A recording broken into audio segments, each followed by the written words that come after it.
You're listening to the Everyday Astrology Podcast. I'm Hilary Scott, your astrologer, and I'm here to bring you the current planetary conditions. Welcome to another dynamic time and space. We've got the full moon really pulling on us right now, and we're heading up to the full moon on the 9th in Aries. It's a big energy. It's a big full moon. I mean, Aries is a powerful fire sign, the first sign of the zodiac, and there's a lot of impetus or like itching for action kind of feeling going on. And we've also just got Mercury. It turned around and went direct on the 2nd of October. That's like a big shift that we've got going on. There's just a lot going on, and it's all very deep and emotional. We're going to get down to the nitty-gritty, totally deep understanding of why you are the way you are, and I am the way I am. And so if you've got stuff surfacing, all of October is pretty, even going into November. There's a lot going on. I believe that we are kind of being pushed through a portal of change, and it's important for us to process whatever might be hanging on, whatever situations we haven't sorted out yet and understood. So that's kind of what the planetary energies are pushing for, helping us achieve, with the Mercury trining Pluto leading up to the full moon. Like, it really does have us digging deep, or maybe not even like you didn't necessarily want to dig deep, but suddenly you're triggered and you have emotions coming up. And, you know, maybe it's stuff that happened 20 years ago, or stuff that happened 5 years ago, or maybe just even the triggering of what went down in the last 2 years is pretty traumatic. So there is an opportunity for us to process this emotional material kind of in a detached way because of the air trine energy that we've got going on. So we can feel our emotions, but we have just enough ability to hold ourselves back from acting on whatever is coming up. And it's very likely that whatever is coming up has nothing to do with what's going on right this minute. But what's going on this minute is triggering the original wounding that you may have experienced. And it's very likely that is what you're feeling, is original wounding, because Chiron, the wounded healer, the part of our chart that will demonstrate our most exquisite sensitivities, is opposite the sun. So yeah, that is just a lot of, it could just be bringing a lot of painful feelings up. So if that's true, like, you could feel broken and hopeless and damaged and, you know, all the feelings, like, it's a full spectrum energy that we're dealing with, like, you need to be able to feel all your feelings, even the terrible ones, even the ones that you want to push away, because if we push them away, then we're not able to access all of our power. So what's happening right now is helping us to get down to the very deepest layers of our own wounding and our own story even, and let it go. Figure out how to let it go, and what you can feel, you can heal. So try not to be, there might be a possibility of a desire for escapism, because Neptune is conjunct the moon on Friday. That escapism, like, is not the root. Spiritualizing things is a lot more healthy, like, not spiritual bypassing by not feeling and always just trying to only be all, like, you know, Genki and ready to be a good person and not show any of your dark side. But what you really need to do is feel your feelings, and hopefully you have like a wonderful friend that can sit there with you through it. That's a really lucky blessing, or a therapist, or whoever can be there to be with you through this like difficult emotional. It's nice to have one more person there to acknowledge what you're experiencing. You don't want to push it away. You want to feel it. You want to like process it. So don't escape your feelings. Be gentle with yourself. Like, maybe have a nice hot bath if you're feeling overly emotional, or like just let yourself sink into the feelings of sadness and confusion and overwhelm that might be coming up with all the feelings. The Saturday before the moon is full on the 8th, that is when Pluto goes direct. And that is another, like the 5 days before and the 5 days after a planet goes stationary and then direct, there's this like real pause and an ability to go even deeper down into, the root of the problem or the cause of the issue.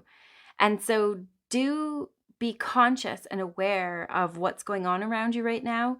Journaling is a really good idea. Like even just spitballing words that describe your emotional state is a really good idea.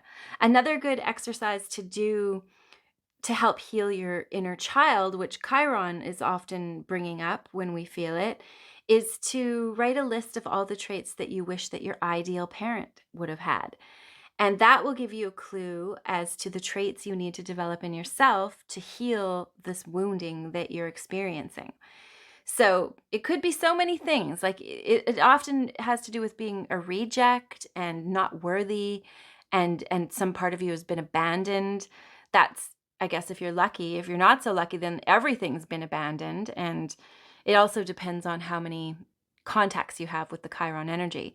The thing about this Plutonian Chiron energy that we've got going on right now, it does, because of the Aries Libra axis, have to do with like us and our relationships, our significant others, one-on-one relationships that we have.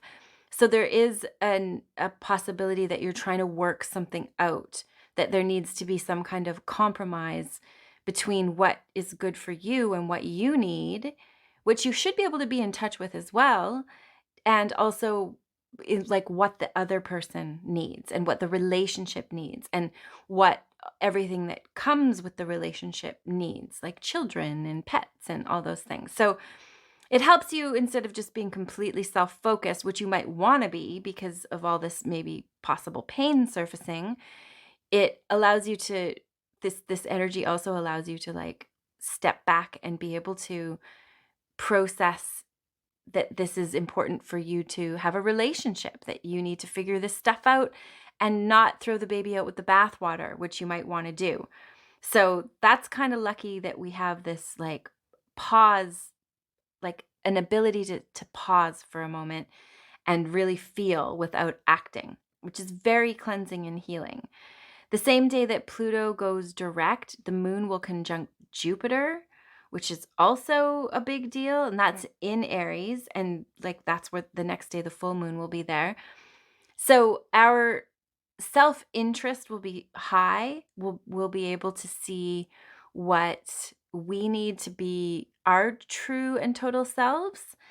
And you'll feel pretty brave about it. You'll be able to like stand up for yourself and say what needs saying. And hopefully you do this in a kind and just way, because Aries can be, when it's not in its like highest version of itself, it can be rude and violent and impetuous and selfish. So you don't, like, those are of course the worst terms for Aries, but it can also be a warm and like fighting for the underdog, that kind of energy as well, like a standing up, powerful warrior energy, which this world very likely needs right now, considering the things that are going down.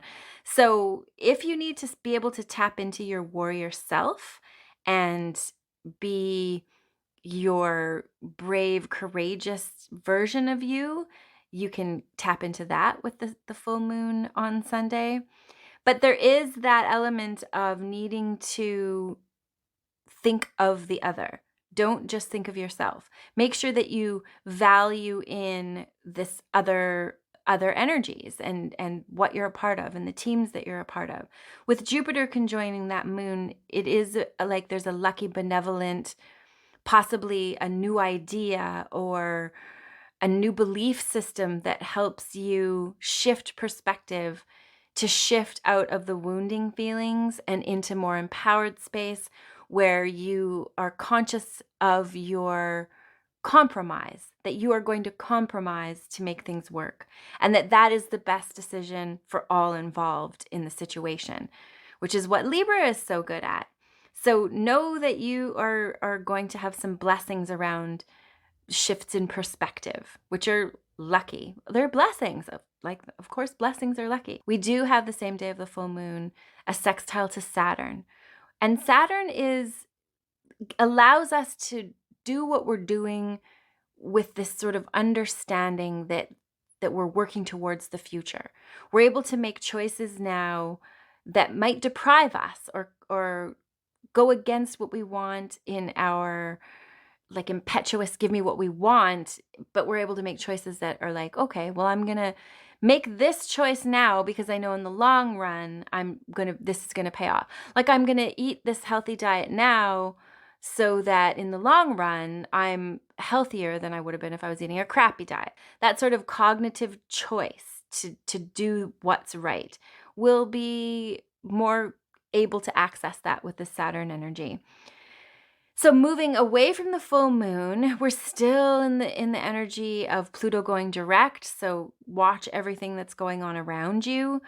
Mercury will be shifting back into Virgo, or not back into Virgo, back into Libra. So that will help you again be more other oriented and peace seeking, harmony seeking. But we do still have an opposition between Chiron and Venus now. So more painful stuff could be surfacing. And the value, there's value in that pain or in the suffering. There's something important that needs to be worked out or understood or felt. And it has to do with what you really value in life as well. So that could be tricky. Just you just got to show up for your feelings. You've got to show up and you got to be willing to feel whatever comes up, whatever that might be. And sometimes it's really painful, like really painful. It could have to do with like I was given up for adoption, and when I have Chiron transits happen, I go through this like feeling really, and not to mention that Chiron is literally on top of my Chiron right now. So I'm going through my Chiron return. So all these wounds that I've experienced throughout my life, they all kind of go back to this original wounding and this being, handed off to strangers, and nobody knew where I was going, but there's this sense that I wasn't good enough or I wasn't worth keeping because they were able to just give me away. And there's, and not only that, the feelings of being abandoned and worthless and cast off are like imprinted on this infant self. So it's very hard to find like rational, like I could be like, oh no, that you were being given a better life, and all the reasons people use to justify adoption, I can logically see those things, but my wounded infant self just feels the pain of being separated from my mother and my birth family, and it's just like, like it's such a deep pain. And also there's this frustration that comes with it as well, because I don't want to feel this pain. I would like to stick into the logical, oh, it was all for the best. I'd rather be able to stay in that logic, this like intellectual rationalization. But really, when the wound surfaces, it's this like pain inside and this feeling that, I wasn't good enough, or I wasn't, worth keeping, and not worth it. I'm not worth like reconciling with, and then of course the wounds that you create or you experience throughout your life often will be like a mimic to the original wound. So it'll be a situation that looks the same. And you, like, for me, I've been like rejected from my birth family, which is also like the same pain, like that happened in the original wounding, but it happened again, like as an adult. So that is really a wonderful Chiron explanation. It's like you don't want to feel these things. You would rather be able to be just like sort of, well, logically, this makes the most sense. But your infant wounded self isn't logical. And the things that wound us, especially before we're verbal, are very deep-seated. And so the only sort of way to heal them is to figure out what you didn't get from the world that you needed, or from the parents that you needed to have that you didn't have, and you have to figure out a way to give that to yourself. So for me, it's like proving to myself, no, you are worth it, and you are lovable, and you are all these things that that you don't think you are because of what originally happened. So it's tricky and it's a process, and it has to be felt, unfortunately, when the feelings come up. And there's a lot of that going on throughout October, because we're heading towards, at the end of the month, on the 25th, we have the new moon in Scorpio with an eclipse. And the eclipse portal going into November is major changes, and nothing is as it was after the eclipse.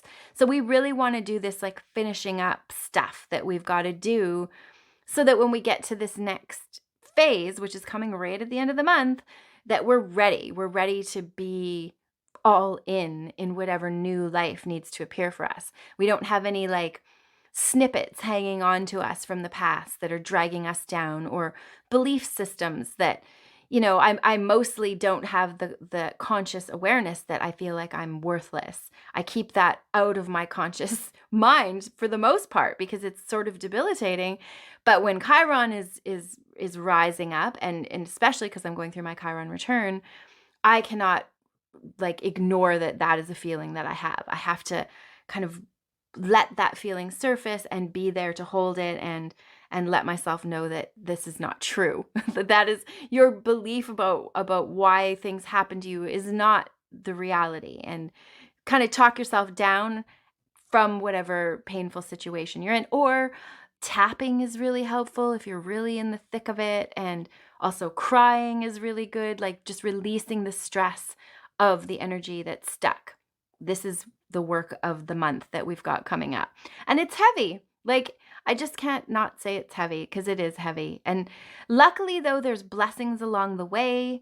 There is, although on the 11th, we do have a square between Mars and Neptune. That can create where we're like not seeing things clearly. That same day, there is a trine between the Sun and Saturn, which should offset that a little bit. But either way, there could be this sort of massive, like, wool pulling situation. Like, it makes me think of this whole pandemic and how it all went down. Like something like that could happen again, or we could be under the influence of lies or deceptions, just a massive sort of power grab. Like, it's all sort of, who knows, it's elusive, it's Neptunian, but because of that, it also rules poisons and drugs, pharmaceutical drugs. So it just makes me think that there might be something go down where we're being misled. So even in your own relationships, be careful. Be careful that you are seeing things clearly and honestly, so that you aren't like going in blind. You don't want to go in blind. You want to be, sometimes we can't help it. Sometimes there's just, we didn't know until we did know, like we were misled, we were lied to. But just the best way to utilize the good parts of Neptune is to tap into your intuition, tap into your heart, and ask your higher self for guidance. And that sort of tapping into your spiritual resources is when the lucky stuff of Neptune comes out, and we're able to spiritualize things. With the Wednesday's Mercury opposite Jupiter, that's like another lightening of the load, like a benevolent understanding of what's going on. So it could just be really tricky, right? You're going through something painful. You're even just like everything's just fine in the real world around you, but your emotional self is purging. And with Jupiter and Mercury, you'll be able to see what you value, and you'll understand why the things that are happening. It's a blessing to be able to understand and have insight, and be able to seek the highest expression of the energy. So look forward to that midweek on Wednesday. We do have on Thursday coming up after that, there is a trine between Venus and Saturn, which is good. It's again, you can work towards what you value, and you can have discipline and focus and all those Saturnian things that we need to make progress. And now Mercury is fully moving forward again. We've got Pluto moving forward.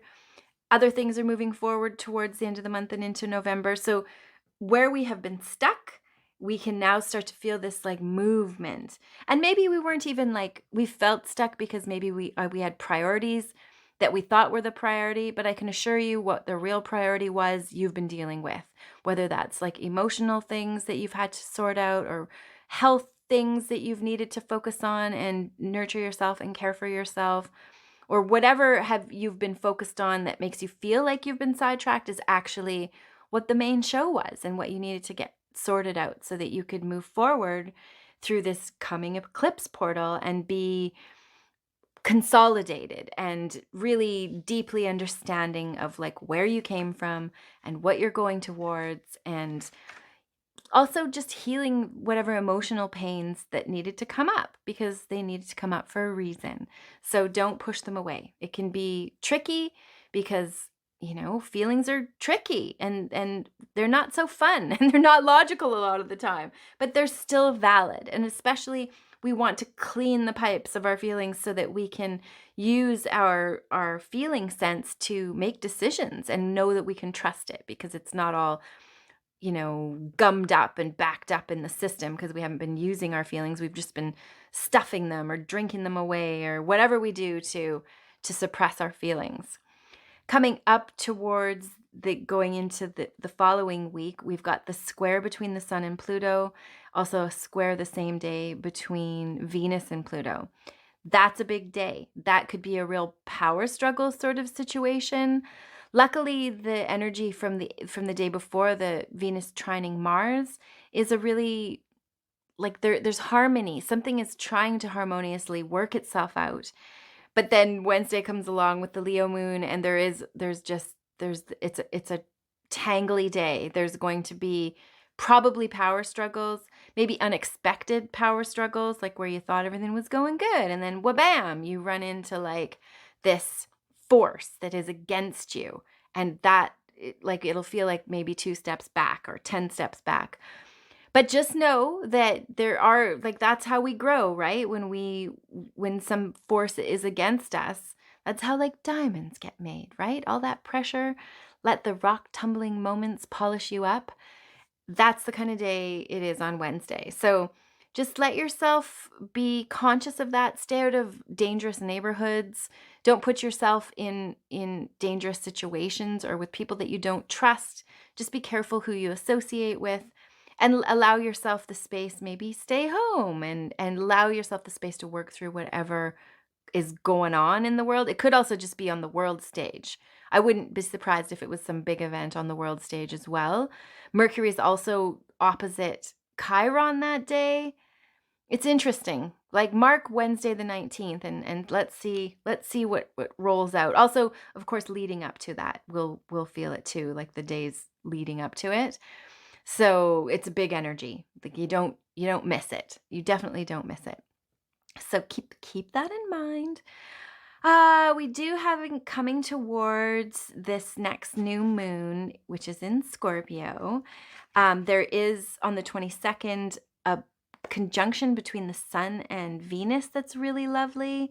That energy it's right before Venus goes into Scorpio and the Sun goes into Scorpio on the 23rd. And it's just a lovely, passionate, like it just values the energy of connection and closeness and like soul level connection, like a soulmate sort of situation. So let that see what presents itself leading up to. It's actually the same day, the 22nd, that Saturn goes direct as well. So the 22nd is a big day, moving into and then the next day, the Sun and Venus is going into Scorpio on the 23rd. Also, this is all very, like this is we're able to go into the underworld now. And I imagine as a society, we can all go there too. So if there needs to be things unearthed, or we need to figure out where the bodies are buried, or maybe what the stats are on injuries, or there's just so many things that could be unearthed with that energy. And it's all like there's this sense of like light and love around it because of that Venus conjunct Sun energy. And then there's a trine between Mercury and Saturn. So again, like speaking the truth, being very literal and concise and communicating carefully and with high morals. That kind of energy is happening leading up to the sun going into Scorpio, which is going to really change our energy, right? Like everybody's going to feel the sun go into Scorpio. We can't help but feel the sun go into Scorpio. And then the new moon, which I'll come back and speak about a little later on, will be on the 25th in Scorpio. It's a pretty potent day, conjunct Venus, which is really lucky and lovely. So hang in there. It's a lot going on. There's a lot of feelings coming up for all of us, a lot of emotional stuff, a lot of relationship stuff, but we can handle it. We're like here to handle that sort of stuff. That's what we're doing. And whenever you go through a painful situation or a painful surfacing of feelings, just know that you are working for the collective, that you being able to process your shadow and your pain is another step towards someone else being able to process theirs. And the more we can do that, then the more our whole planet can be lifted up and able to sit with and feel what is difficult and hard to process, because we need to do that. So that is everything. Thank you so much for listening. I very much appreciate you. I hope that you feel safe and secure and know that whatever you're feeling probably isn't what's really going on right now, and it's coming from something way, way before, and that you can feel it and you can get through it. And we're here to do that. That's part of our work. So many blessings. And again, thank you so much for listening.